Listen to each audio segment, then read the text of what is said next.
Hello everyone, a very good morning to all. बच्चों, आज के इस सेशन में हम बात करने वाले हैं हमारे टॉपिक रेजिस्टेंस के ऊपर।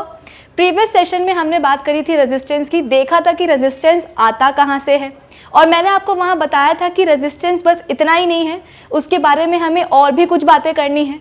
तो वो बातें हम कहाँ करेंगे, इस सेशन में करेंगे, और साथ ही साथ जो हमारा नेक्स्ट सेशन होगा उसमें भी हम रेजिस्टेंस के ऊपर ही बात करेंगे। तो आज के इस सेशन का मैंने टारगेट सेट कर दिया है कि रेजिस्टेंस के बारे में हमें कुछ बातें करनी है, कुछ और चीज़ें डिस्कस करनी है रिलेटेड टू रेजिस्टेंस। ठीक, तो जब टारगेट सेट हो गया है तो देरी किस बात की, तो चलिए स्टार्ट करते हैं हम आज का ये सेशन। So this is Vibhuti Khare, welcome to Magnet Brain, जहाँ पे आपको सभी चैप्टर्स के वीडियो लेक्चर्स मिलने वाले हैं बिल्कुल फ्री ऑफ कॉस्ट। यानी कि मैग्नेट ब्रेन्स में आपको 2 चैप्टर्स पढ़ने के बाद किसी भी तरह की पेमेंट करने की या पैकेज लेने की ज़रूरत बिल्कुल भी नहीं है, क्योंकि मैग्नेट ब्रेन्स आप सब तक पहुँचा रहा है क्वालिटी एजुकेशन बिल्कुल फ्री ऑफ कॉस्ट। तो इसी अच्छी बात से हम स्टार्ट करते हैं आज का हमारा सेशन, जहाँ हमें बात करनी है रेजिस्टेंस के ऊपर। तो भाई सबसे पहले तो थोड़ा सा रिवाइज कर लेते हैं, है ना, रिवीजन कर लेते हैं कि रेजिस्टेंस कहाँ से आया था और कैसे हमने इसे समझा था। फिर इसके बाद में कुछ और बातें करेंगे, नई बातें करेंगे रेजिस्टेंस के ऊपर। तो देखो, सबसे पहले हम क्या करते हैं, एक कंडक्टर ले लेते हैं। ठीक, कंडक्टर हमने लिया। अब हम बोलते हैं कि इस कंडक्टर के अक्रॉस अगर हमने क्या करा है, एक पोटेंशियल डिफरेंस सेट कर दिया, तो यहाँ पे इस कंडक्टर के अंदर करंट फ्लो होने लगेगा। मैंने बोला कि मेरे पास है एक कंडक्टर, और इस कंडक्टर के अक्रॉस जब मैं एक पोटेंशियल डिफरेंस सेट कर दूंगी तो इस कंडक्टर के अंदर क्या होने लगेगा, करंट फ्लो होने लगेगा। तो आपके दिमाग में डाउट आना चाहिए कि भाई ऐसा क्या हुआ कि जैसे ही हमने पोटेंशियल डिफरेंस सेट किया इस कंडक्टर पे, इस कंडक्टर के अंदर इलेक्ट्रिसिटी आ गई, इलेक्ट्रिक करंट आ गया। इस चीज को हम समझते हैं, इस क्वेरी को हम करते हैं सॉल्व। कैसे, मैंने लिया है एक कंडक्टर और इसके दोनों एंड्स को मैं नाम दे देती हूं एंड ए और एंड बी। एक कंडक्टर है, ठीक है, और दोनों ही इसके जो एंड्स हैं उन एंड्स को मैंने नाम दे दिया है, ये है एंड ए और ये है एंड बी। ठीक, अब क्या क्या करा मैंने कि जो एंड ए था उस पे एक 10 पोटेंशियल मैंने एक सेट कर दिया।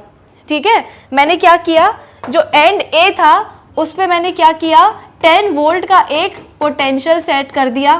कितना कर दिया, 10 वोल्ट का। ठीक, और जो एंड बी था उस पे मैंने 0 वोल्ट का पोटेंशियल सेट किया है। एक कंडक्टर था, एंड ए एंड बी, उसके 2 एंड्स थे। एक एंड पे मैंने क्या किया, 10 वोल्ट का पोटेंशियल सेट कर दिया, और जो दूसरा एंड था एंड बी, उस पे 0 वोल्ट का पोटेंशियल मैंने सेट किया है। ठीक, अब मैंने बोला कि मैंने पोटेंशियल डिफरेंस सेट कर दिया, अब इसमें इलेक्ट्रिक करंट फ्लो होने लगेगा। कैसे फ्लो होने लगेगा भाई, हमें पता है कि हमारे कंडक्टर्स के अंदर क्या प्रेजेंट होते हैं, इलेक्ट्रॉन्स प्रेजेंट होते हैं। यहाँ पे कौन सा चार्ज दिख रहा है आपको, पॉजिटिव चार्ज दिख रहा है ना। कंडक्टर का जो एंड ए है उस पे आपको कौन सा चार्ज दिख रहा है, पॉजिटिव चार्ज दिख रहा है। इलेक्ट्रॉन्स खुद कैसे होते हैं, नेगेटिवली चार्ज होते हैं, और मैंने आपको बताया था कि जो लाइक चार्जेस होते हैं यानी कि पॉजिटिव पॉजिटिव वो क्या करेंगे, रिपल करेंगे, नेगेटिव नेगेटिव क्या करेंगे, रिपल करेंगे। लेकिन जैसे ही अनलाइक चार्जेस आते हैं यानी कि पॉजिटिव नेगेटिव, वो क्या करते हैं, अट्रैक्ट करते हैं।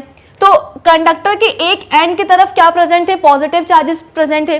कंडक्टर के अंदर कौन प्रेजेंट है, नेगेटिवली चार्ज इलेक्ट्रॉन्स प्रेजेंट है। क्या होगा, बाय जो इलेक्ट्रॉन्स हैं वो क्या करने लगेंगे, वो आने लगेंगे इन पॉजिटिव चार्जेस की तरफ, यानी कि हमारे जो इलेक्ट्रॉन्स है ना वो फ्लो करने लगे।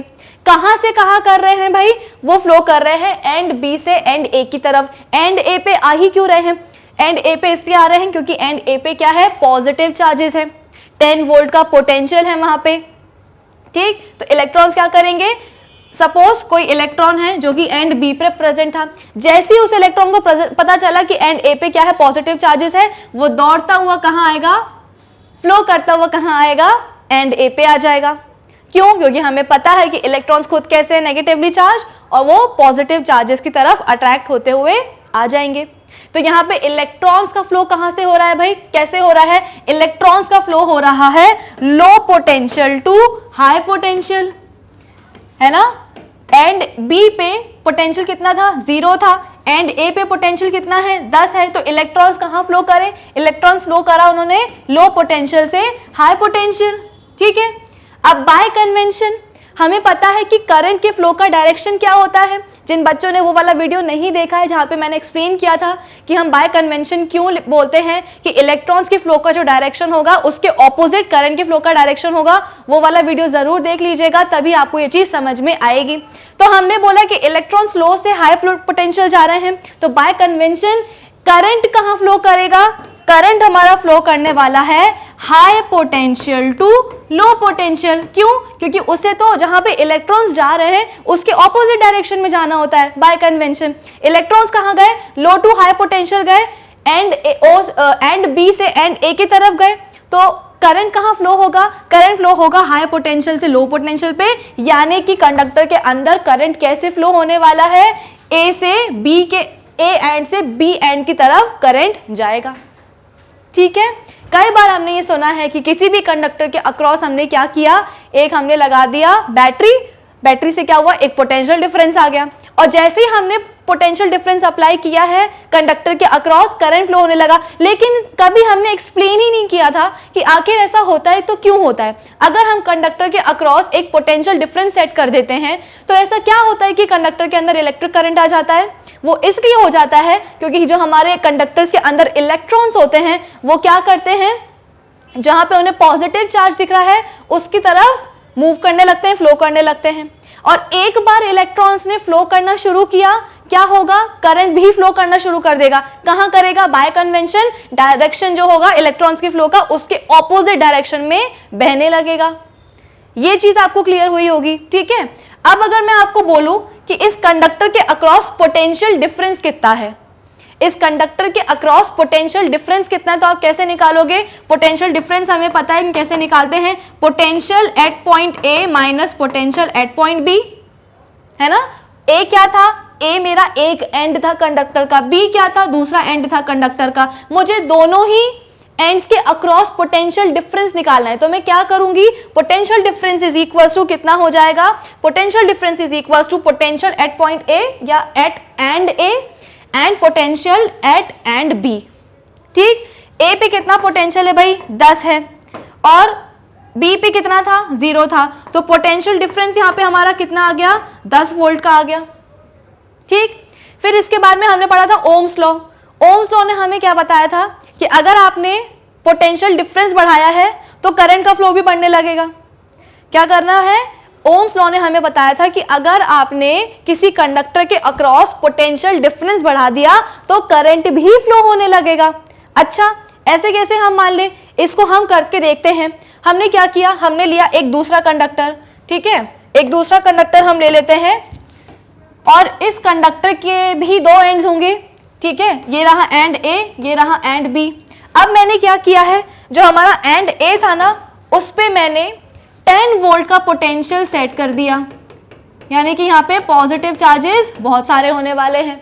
एंड ए पे, ये दूसरा कंडक्टर था, ठीक है, एंड ए पे मैंने क्या किया? 20 वोल्ट का, इस बार मैंने ज्यादा पोटेंशियल का ज्यादा वोल्ट का पोटेंशियल मैंने सेट किया है।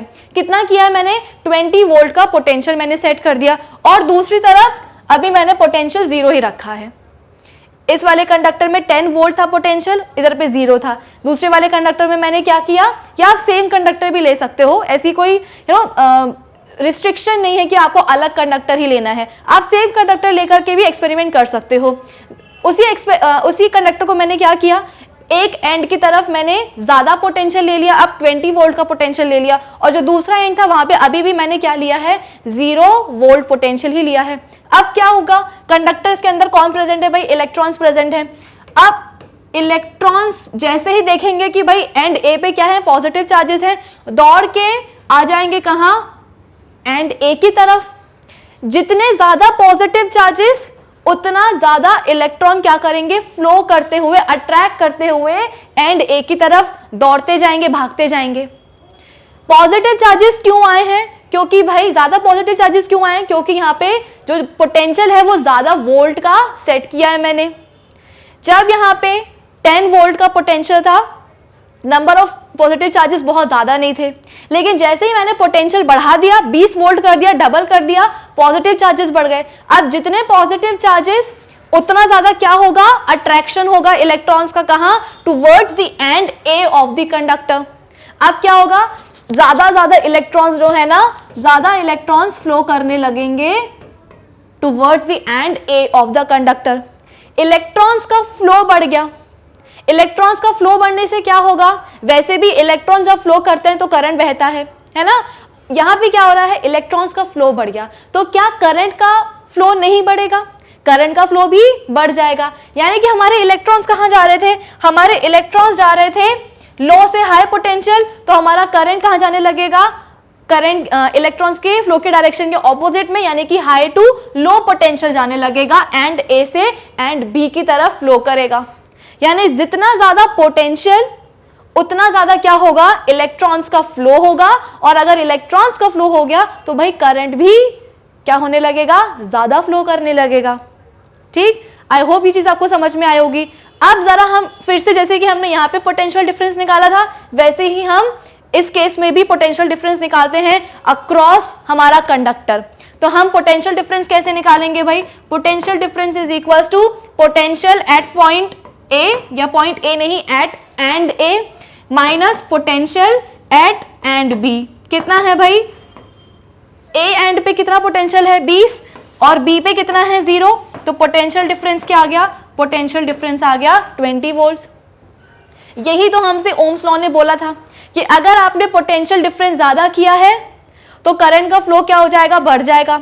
अगर पोटेंशियल डिफरेंस क्या है, कम है, तो करंट का फ्लो भी कम हो जाएगा। ये हमने देख लिया कि आखिर जो ओम्स लॉ हमको रिलेशन दे रहा था करंट और पोटेंशियल डिफरेंस के बीच में, वो कितना सही है, वो बिल्कुल 100% सही है। ये चीजें भी कब होंगी, जब फिजिकल कंडीशंस जैसे कि टेम्परेचर, प्रेशर, ह्यूमिडिटी, ठीक है, और कंडक्टर का जो फिजिकल स्टेट है वो कैसा रहे, कांस्टेंट रहे, वो चेंज ना हो। अगर वो चेंज हो गया तो फिर गड़बड़ी हो जाएगी। अगर वो फिजिकल कंडीशंस स्टेबल है, कांस्टेंट है, तो फिर जो ओम्स लॉ ने इस तरह का हमें रिलेशन दिया था ना, वो बिल्कुल 100% सही था। ठीक, तो ओम्स लॉ के अकॉर्डिंग क्या था, पोटेंशियल डिफरेंस जो करंट है वो डायरेक्टली प्रोपोर्शनल होता है किस पे, पोटेंशियल डिफरेंस पे। पोटेंशियल डिफरेंस अगर बढ़ गया तो करंट का फ्लो भी क्या हो जाएगा, बढ़ जाएगा, और अगर पोटेंशियल डिफरेंस कम हुआ तो करंट का फ्लो क्या हो जाएगा, कम हो जाएगा। ठीक है, आई होप ये चीज आपको समझ में आई होगी। फिर क्या हुआ था, ओम्स लॉ ने हमको एक अच्छा सा रिलेशन दे दिया था। क्या दिया था, V is equals to I into R. यहाँ पे V क्या है, पोटेंशियल डिफरेंस है, I क्या है, करंट है। अब यहाँ पे R कहाँ से आया था, R हमने एक्चुअली जो I is directly proportional to जो V था ना, तो इस प्रोपोर्शनलिटी के साइन को हमने रिप्लेस किया था किसके साथ, प्रोपोर्शनलिटी कांस्टेंट के साथ, और वो प्रोपोर्शनलिटी कांस्टेंट कौन था, हमारा रेजिस्टेंस R। ठीक है, रेजिस्टेंस का हमने प्रीवियस लेक्चर में कैसे मतलब समझा था कि रेजिस्टेंस मतलब क्या होता है, किसी भी तरह की रुकावट। यहाँ पे मूव कौन हो रहा है, यहाँ पे इलेक्ट्रिक करंट फ्लो हो रहा है, बेसिकली जो हमारे इलेक्ट्रॉन्स हैं वो फ्लो हो रहे हैं। तो जब इलेक्ट्रॉन्स के फ्लो जब होता है, इलेक्ट्रॉन्स जब फ्लो करते हैं तो उनके रास्ते में कुछ रुकावटें आ जाती हैं, और उन रुकावटों को ही हम क्या कहते हैं, रेजिस्टेंस कहते हैं।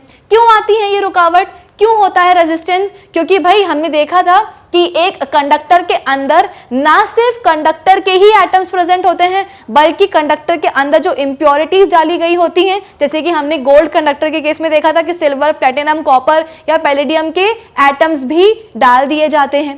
तो जो हमारा गोल्ड का कंडक्टर था उसके अंदर ना सिर्फ गोल्ड के एटम्स थे, बल्कि सिल्वर या जो भी इम्प्योरिटी डाली गई है उसके एटम्स भी प्रेजेंट थे, यानी वो क्या हुए, वो हुए फॉरेन एटम्स। ठीक, जैसे ही आपने क्या किया, एक कंडक्टर के अक्रॉस पोटेंशियल डिफरेंस सेट कर दिया, चाहे वो 20 वोल्ट का ले लो, चाहे वो 10 वोल्ट का ले लो, चाहे आपको जो भी मन हो, किसी भी पोटेंशियल डिफरेंस को आप सेट कर दो, कंडक्टर के अक्रॉस क्या होने लगेगा, इलेक्ट्रॉन्स फ्लो होने लगेंगे। दिखाया मैंने आपको कैसे इलेक्ट्रॉन्स फ्लो होते हैं। अब ये बेचारे इलेक्ट्रॉन्स जो होते हैं ना, इनके पास आंखें तो नहीं होती हैं, ये क्या करेंगे, ये रैंडमली जो है हर डायरेक्शन में फ्लो करना शुरू कर देंगे, कोई इधर जा रहा है, कोई इधर जा रहा है। इससे क्या होगा, वो कोलाइड कर जाएंगे, किससे टकरा जाएंगे, तो सबसे पहले तो कंडक्टर का जो एटम है, ठीक है, अगर हम गोल्ड कंडक्टर की बात कर रहे हैं तो गोल्ड के जो एटम्स होंगे उनसे जाकर के टकरा गए। फिर इसके बाद में जो हमने इम्प्योरिटी डाली है, उस इम्प्योरिटी के जो फॉरेन एटम्स थे उससे जाकर के टकरा गए। फिर इसके बाद में क्या हुआ, कभी कभी तो वो खुद से भी टकरा जाते हैं। तो जब इलेक्ट्रॉन्स फ्लो करना शुरू करते हैं तो उनका जो फ्लो है वो इतना स्मूथ नहीं होता है, ठीक है, और इतना सिंपल नहीं होता है जैसा कि हमें यूजुअली डायग्राम्स में देखने को मिलता है, बहुत कॉम्प्लिकेटेड होता है, टकरा टकरा के। अगर इलेक्ट्रॉन्स को एंड बी से एंड ए की तरफ जाना है ना तो इनको बहुत टाइम लगने वाला है। क्यों? क्योंकि ये टकरा के कैसे जाएंगे, कभी ऐसे कभी अब टकरा के अपना जो पाथ है वो चेंज करते जाएंगे। किससे टकराएंगे? कभी कंडक्टर के एटम्स के साथ, कभी फॉरेन एटम्स के साथ, कभी तो खुद से ही टकरा जाएंगे। ठीक है, इन्हीं टकराने के कारण, या आप इनको कोलिजन्स भी बोल सकते हो, कोलिजन्स के कारण क्या होता है, इलेक्ट्रॉन्स का फ्लो जो है वो इतना स्मूथ नहीं होता है, जिसके कारण क्या हुआ, जो करंट फ्लो हो रहा है, भाई करंट हमारा क्यों फ्लो हो रहा था, इलेक्ट्रॉन के फ्लो के कारण ही हो रहा था। अब अगर इलेक्ट्रॉन्स का फ्लो ही अच्छा नहीं है तो क्या करंट का फ्लो अच्छा हो पाएगा? बिल्कुल भी नहीं हो पाएगा। तो करंट का फ्लो क्या कर जाता है, सफर कर जाता है, अफेक्ट कर जाता है, और इसी को हम क्या कहते हैं, रेजिस्टेंस कहते हैं। क्या कहते हैं? रेजिस्टेंस। जो कोलिजन्स हो रहा है इलेक्ट्रॉन्स का, फ्री इलेक्ट्रॉन्स का, कंडक्टर के फ्री इलेक्ट्रॉन्स का खुद के एटम्स के साथ, फॉरेन एटम्स के साथ, या कभी खुद ही के साथ, उन कोलिजन्स को ही हम क्या कहते हैं, रेजिस्टेंस कहते हैं। आई होप ये चीज आपको समझ में आ गई होगी। ठीक है, रेजिस्टेंस की ऐसा यूनिट क्या होती है भाई, ओम्स होती है। ठीक है, ओम्स होती है इसकी ऐसा यूनिट। तो चलो ठीक है, अब एक काम करते हैं, हमें रेजिस्टेंस, पोटेंशियल डिफरेंस और करंट, इन तीनों के बीच का रिलेशन हमें समझ में आ गया।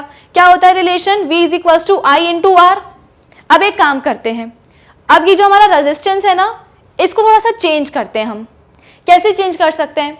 हम देख रहे हैं कि ये जो रिलेशन है इसमें रेजिस्टेंस किसके साथ आ रहा है, पोटेंशियल डिफरेंस और इलेक्ट्रिक करंट के साथ आ रहा है। तो एक काम करते हैं, हम पोटेंशियल डिफरेंस और करंट, पोटेंशियल डिफरेंस को हम चेंज करके देखते हैं और देखते हैं कि क्या पोटेंशियल डिफरेंस चेंज करने से जो रेजिस्टेंस है वो चेंज होगा या नहीं होगा।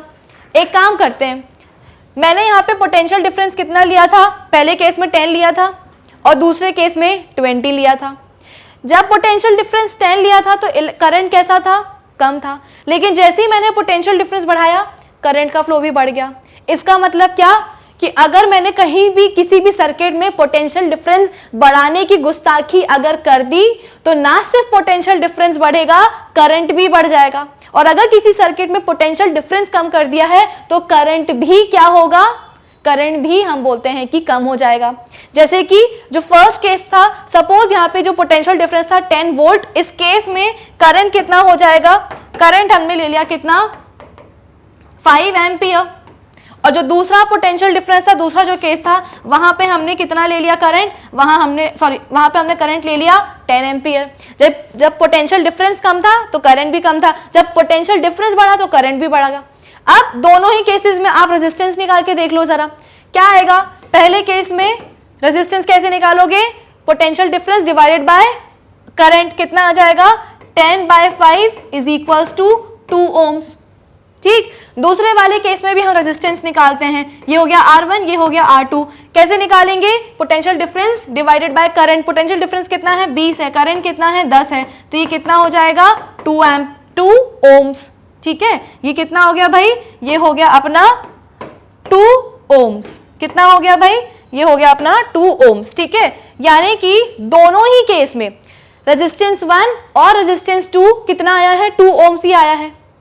पहले केस में भी हमने पोटेंशियल डिफरेंस क्या किया था, कम रखा था, दूसरे में हमने बढ़ा दिया। तो अगर हमने पोटेंशियल डिफरेंस चेंज किया है तो भाई करंट भी तो चेंज होगा ना, करंट भी साथ में चेंज हो गया, तो रेजिस्टेंस तो हमारा कांस्टेंट ही रहा। इस चीज से हमने क्या कंक्लूजन निकाला कि हमारा जो रेजिस्टेंस है ना वो पोटेंशियल डिफरेंस और करंट पे डिपेंडेंट नहीं होता।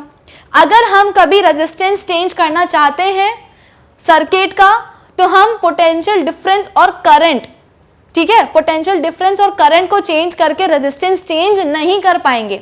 अगर आपने पोटेंशियल डिफरेंस क्या किया है, चेंज किया है, तो साथ में करंट भी चेंज हो जाएगा। क्या मतलब रहा, रेजिस्टेंस तो कांस्टेंट हो जाएगा। आप देख रहे हैं यहाँ पे पोटेंशियल डिफरेंस चेंज किया था मैंने तो साथ में करंट भी चेंज हो गया, और ऐसा चेंज हुआ कि दोनों ही केसेस में रेजिस्टेंस कैसा आ रहा है, सेम आ रहा है। दोनों में R1 भी 2 ओम्स है और R2 भी क्या है, 2 ओम्स ही है। अब ये तो गड़बड़ हो गई, यानी कि अगर हमें किसी सर्किट में रेजिस्टेंस चेंज करना है तो हम पोटेंशियल डिफरेंस और करंट पे डिपेंडेंट नहीं रह सकते। यानी कि डेफिनेटली कोई एक चीज, कोई फैक्टर्स तो डेफिनेटली होंगे जिस पे ये रेजिस्टेंस क्या करता होगा, डिपेंड करता होगा। और अगर हमने उन फैक्टर्स को चेंज कर दिया तो रेजिस्टेंस भी क्या कर जाएगा, चेंज कर जाएगा।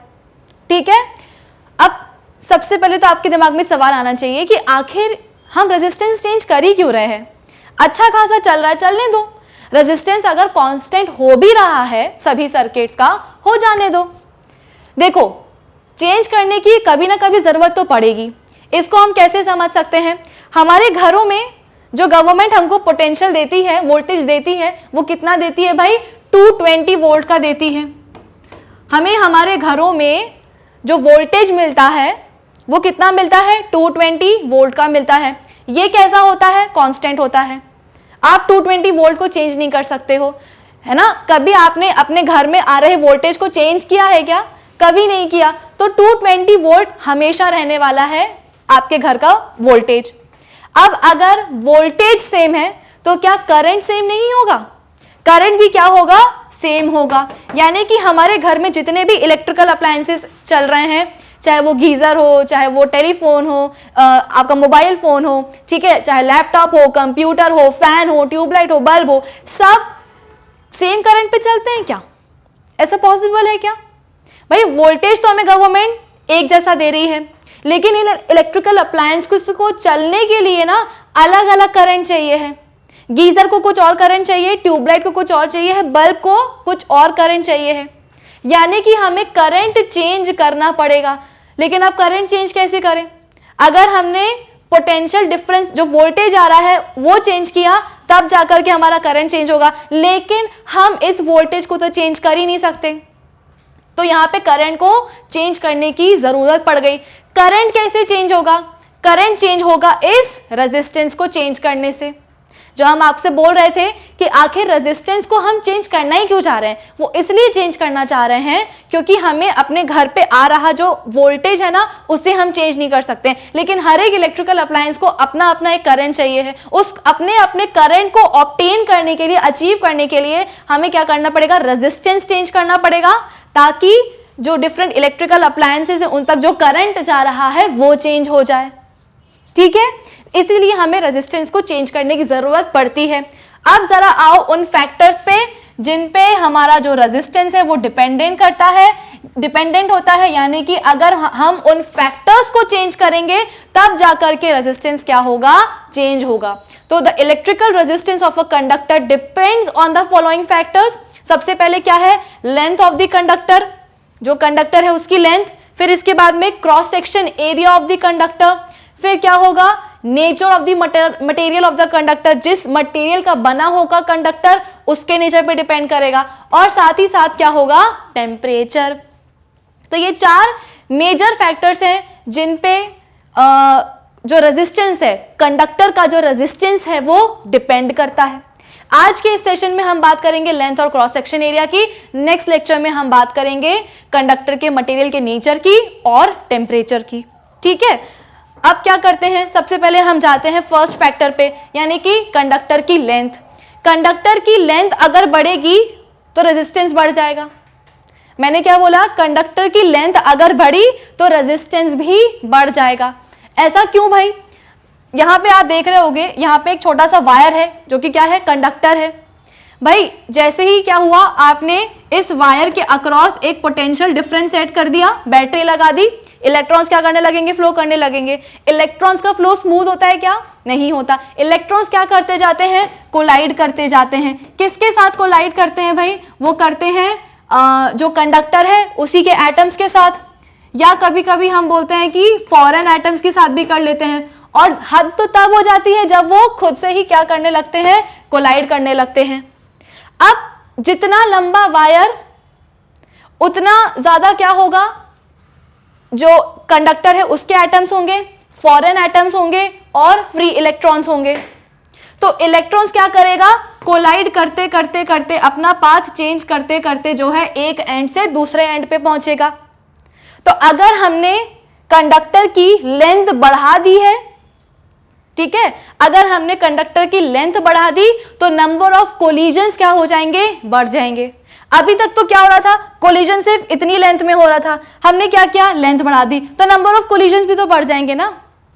अगर कंडक्टर की लेंथ लंबी हो गई है, कंडक्टर लंबा हो गया है, तो क्या होगा, कंडक्टर के एटम्स के भी बढ़ जाएंगे, नंबर ऑफ एटम्स बढ़ जाएंगे, जो इंप्योरिटीज डली हैं उसके कारण फॉरेन एटम्स भी बढ़ जाएंगे, और फ्री इलेक्ट्रॉन्स तो खैर बढ़ने ही वाले हैं। तो जितनी ज्यादा कंडक्टर की लेंथ होगी, नंबर ऑफ कोलिजन्स क्या हो जाएंगे, ज्यादा हो जाएंगे। और अगर कोलिजन ज्यादा हो गए, रुकावट ज्यादा आ गई, यानी कि रेजिस्टेंस क्या हो जाएगा, ज्यादा हो जाएगा। और अगर रेजिस्टेंस ज्यादा हो गया तो ऑब्वियसली बात है करंट क्या हो जाएगा, कम हो जाएगा। ठीक है, तो the resistance of a conductor R is directly proportional to its length. अगर लेंथ बढ़ा दी तो क्या होगा, रेजिस्टेंस भी बढ़ जाएगा।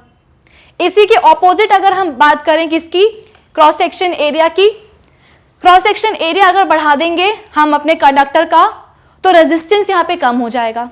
क्यों, क्योंकि अभी क्या हो रहा था, छोटे से वायर में, पतले से वायर में ट्रैफिक बहुत ज्यादा था, इलेक्ट्रॉन्स का जो फ्लो था वो स्मूथ नहीं था, वो आगे जाता टकरा जाता फॉरेन एटम के साथ, फिर आगे जाता टकरा जाता कंडक्टर के एटम के साथ, फिर आगे जाता टकरा जाता खुद ही के इलेक्ट्रॉन्स के साथ।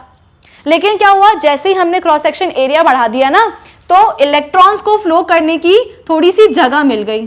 अब वो थोड़ा सा कम टकराते हुए क्या करेगा, फ्लो कर पाएगा, यानी कि रुकावट कम हो गई। अब आपके दिमाग में ये आएगा कि मैम जब आपने लेंथ बढ़ाई थी तो आपने नंबर ऑफ एटम्स भी कंडक्टर के बढ़ा दिए थे, इंप्योरिटीज के एटम, फॉरेन एटम्स भी बढ़ा दिए थे। तो अगर हम क्रॉस सेक्शन एरिया बढ़ाते हैं तो क्या नंबर ऑफ एटम्स इंक्रीज नहीं होंगे कंडक्टर के? बिल्कुल इंक्रीज होंगे, फॉरेन एटम्स भी इंक्रीज हो जाएंगे, कंडक्टर के एटम्स भी इंक्रीज होंगे। लेकिन क्या है ना, इन एटम्स के बीच की जो स्पेस है ना, जैसे ही हम क्रॉस सेक्शन एरिया बढ़ाते हैं, इन एटम्स के बीच की स्पेस बढ़ जाती है। नंबर ऑफ एटम्स तो बढ़ रहे हैं, लेकिन इन एटम्स के बीच की स्पेस भी क्या हो जाती है, थोड़ी सी बढ़ जाती है। और जैसे ही इलेक्ट्रॉन्स को खाली स्पेस मिली फ्लो करने के लिए, तो उनका फ्लो कैसा हो जाएगा, स्मूथ हो जाएगा, रुकावटें कम होंगी। अगर रुकावट कम है मतलब क्या, कोलिजन कम है, कोलिजन कम है मतलब क्या, रेजिस्टेंस कम है, रेजिस्टेंस कम है मतलब क्या, करंट का फ्लो बढ़ गया। ठीक है, तो यहां हम बोलते हैं कि the resistance of conductor R is inversely proportional to the area of cross section. Area of cross section के क्या होता है, इनवर्सली प्रोपोर्शनल होता है। लेंथ अगर आपने बढ़ाई है कंडक्टर की, तो नंबर ऑफ कोलिजन्स क्या होते जाएंगे, इलेक्ट्रॉन्स के बढ़ते जाएंगे, क्योंकि नंबर ऑफ एटम्स बढ़ गए कंडक्टर के, नंबर ऑफ फॉरेन एटम्स बढ़ गए, इलेक्ट्रॉन्स बढ़ गए, तो इलेक्ट्रॉन्स और ज्यादा कोलाइड करेगा। जितनी लेंथ होगी उतना ज्यादा इलेक्ट्रॉन्स कोलाइड करेंगे। लेकिन अगर हमने क्रॉस सेक्शन एरिया बढ़ा दिया है तो क्या होगा, एटम्स के बीच की स्पेस थोड़ी सी बढ़ जाएगी, जिसके कारण इलेक्ट्रॉन्स को थोड़ा ज्यादा स्पेस मिल जाएगा मूव करने के लिए, फ्लो करने के लिए, जिसके कारण उसका जो फ्लो है उसमें रुकावटें कम आएगी। ठीक है, और क्या होगा, प्रॉपर्ली इलेक्ट्रॉन्स फ्लो कर पाएंगे, यानी कि रुकावट कम हो गई, कोलिजन कम हो गया, तो करंट बढ़ गया। आई होप ये दोनों फैक्टर्स आपको समझ में आ गए होंगे। अब आज के इस सेशन के लिए इतना ही। हम मिलेंगे अपने नेक्स्ट सेशन पे, जहां पे अभी फैक्टर्स खत्म नहीं हुए हैं, अभी 2 फैक्टर्स और बचे हैं जिसपे कि रेजिस्टेंस डिपेंड करता है। एक तो टेम्परेचर बचा है और दूसरा बचा है क्या, कंडक्टर के मटेरियल का नेचर। हम बात करेंगे अपने नेक्स्ट सेशन में। तब तक आप क्या करेंगे, हमारी जो ऑफिशियल वेबसाइट है magnetbrains.com उसे विजिट कर लेना, जहां पे आपको सभी चैप्टर्स के वीडियो लेक्चर्स मिलने वाले हैं प्लेलिस्ट में, साथ ही साथ सभी टॉपिक्स के वहां पे होंगे आपको नोट्स भी available. So do visit our official website magnetbrains.com. Till then, keep learning with Magnet Brains. Thank you for watching.